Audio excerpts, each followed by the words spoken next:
बिस्मिल्लाहिर्रहमानिर्रहीम। अस्सलाम वालेकुम। आप देख रहे हैं साइबान न्यूज़ और मैं हूं आपकी मेज़बान नाइला भट्टी। शामिल करेंगे अहम खबर।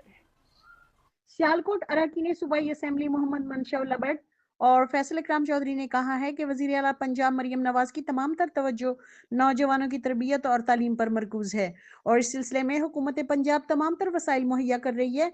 ये बात उन्होंने रुकन सूबाई असेंबली चौधरी फैसल इकराम के हमरा Pasrur road Nawaz Sharif hockey stadium sports complex के मुआयने के दौरान कही। रुकन सूबाई असेंबली मोहम्मद मंशा भट्ट ने कहा कि खेलता पंजाब प्रोग्राम वज़ीर आला पंजाब मरियम नवाज का नौजवान खिलाड़ियों और एथलीट के लिए तोहफा है।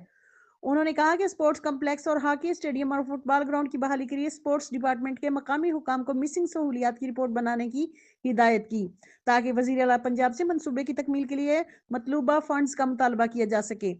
उन्होंने कहा कि नवाज शरीफ हॉकी स्टेडियम में नई एस्ट्रो टर्फ डाली जा रही है, जबकि फुटबॉल ग्राउंड और फ्लड लाइट्स की तनसीब के मंसूबे को जल्द मुकम्मल करने की हिदायत की। उन्होंने कहा कि स्पोर्ट्स कम्प्लेक्स के तमाम शोबाजात का मुकम्मल फाल बनाया जाएगा, इस ज़िम्न में कोताही बर्दाश्त नहीं की जाएगी। District sports officer Iftikhar Gondal और अदनान अकबर भी हमरा थे। देखते रहिए साइबान न्यूज़ HD नसरीन अनवर के साथ। अब तक के लिए इतना ही। मजीद खबरों और अपडेट्स के लिए देखते रहें साइबान न्यूज़। हमारे चैनल को लाइक करें, सब्सक्राइब करें और शेयर करें। जुड़े रहें हमारे साथ और देखते रहें साइबान न्यूज़।